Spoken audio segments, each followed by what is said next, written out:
It's a pretty typical box for a pre-war Marx train set. Has the brownish cardboard with no pattern in it, and then the lettering and trim is in blue. Your post-war sets usually would have been somewhat similar, but with red instead of blue.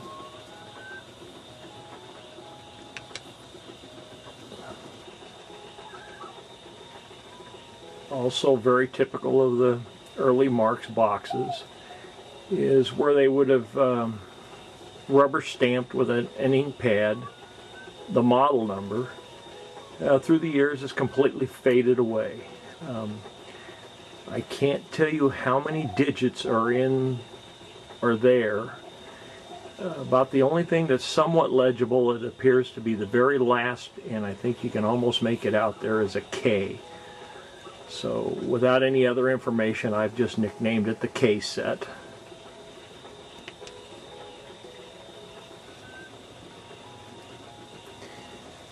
These are the set instructions, and again, in the pre-war era, it's not uncommon for them to be in a salmon color instead of white. And then this here is the salmon color.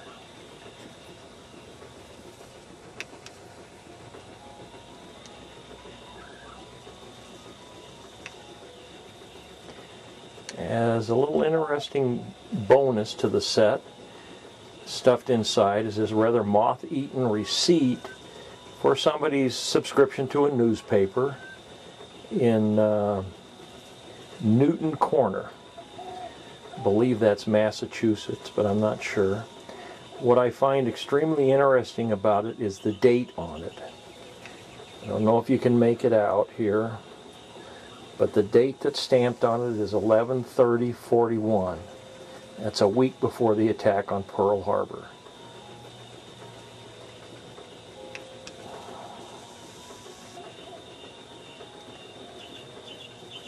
These accessories were included with the set. I haven't done any research on them yet to find out who made them and when. That'll be another project for another time, but they're definitely not Marx.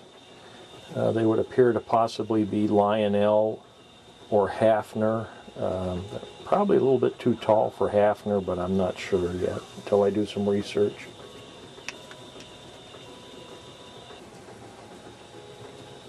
And here's the contents of the box. There was no track. It does have the transformer. It's got your fairly common Commodore Vanderbilt locomotive and a series of freight cars and a caboose, but it also has 2 passenger cars. And that's one of the things that makes it not necessarily rare, but a little uncommon, is it's what they called a combination set, with both freight and passenger cars combined.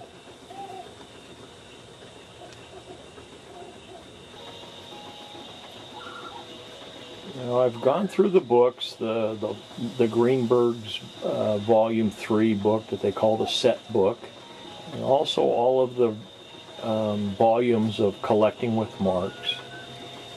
And I'm a little bit stumped, and I'm hoping somebody out there can give me an answer, and that's to fill in the numbers on the box as to what set number it is. What makes this especially different from the combination sets that you see in the books are the red lithograph frames. I don't see any sets listed with the red lithograph frames as in the combination sets. What I do know is, because of the red lithograph frames, that it was from 1937 to 1938. It's a very pretty setup, very attractive. So if anybody happens to have a similar set, I would love to hear from them.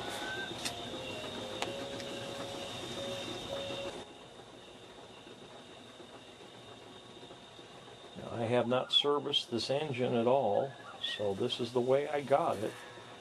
I haven't oiled it or anything yet. I will actually just take it apart, clean it, but it does run very, very nice. It's extremely clean.